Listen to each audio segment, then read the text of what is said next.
Thank you very much, Mr. Speaker. And I think as many questions have been asked of the proponent of the bill, so I have no questions. I do have a few comments.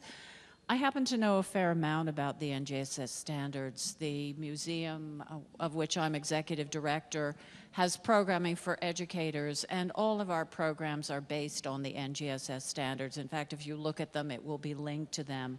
And one of the things those standards promote is the use of data.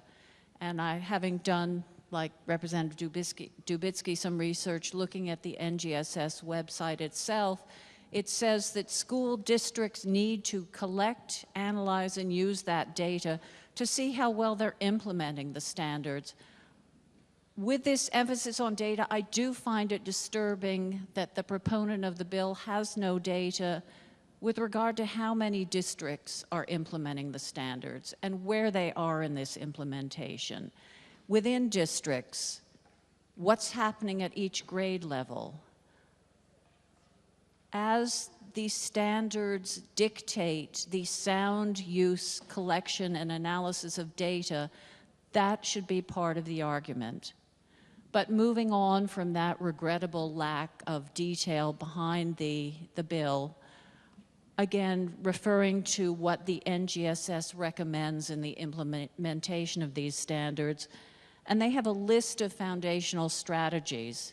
One is student outcomes, and that's what we want, that students are equipped to look at a problem, look at the facts behind it, analyze the data, come up with solutions, and then test those solutions to see if, in fact, they can address a problem. That's a great thing. I think we all want in our schools, in our cities, in our state to create those sound critical thinkers who can address the problems that Representative Michalski cited, be they with regard to climate change, be they with regard to other crises we face, the opioid crisis, you know, everything from can we come up with a better way to design a crosswalk to can we get people to Mars? We need those good critical thinking skills. Another major part of those implementation foundational strategies are teacher development. And here I want to focus on the burdens, but burdens is the wrong word, the demands we are placing on our teachers every day as we mandate the teaching of this and that. Are we providing the funds? Are our school districts providing the professional development to allow them, to equip them, to teach these new important skills, facts, theories? NGSS recommends 100 hours of professional development just in the implementation of the teaching of NGSS standards, not with regard to the subject matter, but this is how you need to go about teaching that. And I worry, particularly because we've removed the fiscal note, that we are not providing the districts with the resources they are going to need to equip the teachers to teach, be it climate change or any of the other parts of the NGSS standards. And the final piece, and the one I really want to focus on, is equity and access, that all students from K to 12 have what they need and are exposed to those sound science facts. Are teachers equipped to instruct every student in their classroom, regardless of background, regardless of their skill set, regardless of their special needs or their gifted or talented status or their ethnicity or gender? Are they equipped to teach all those different students?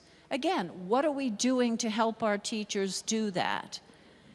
We are in a state that still has the highest achievement gap in the country, and it worries me that as we hear mandate another, albeit worthy thing, we aren't giving our teachers, we aren't giving our school districts what they need on a daily basis to instruct our children across the state. Even in my district, we have children who are not meeting those mastery standards. When we look at children with emotional disturbances, they are 4 times more likely to be excluded from school. And yet here we're asking teachers to yet do another thing. We want the best for our children. We want the best for our school districts. We want our teachers to be equipped to create good, healthy, functioning citizens for the future. But as we continue to mandate, albeit worthy topics, I worry that we are fiddling while Rome burns. Let's ensure our students have the basics, that every child, regardless of their background, regardless of where they live, regardless of whatever, is getting what they need to succeed before we spend 5 hours talking about what they should be teaching them. We know what they need to succeed. We should be delivering that. Thank you, Mr. Speaker.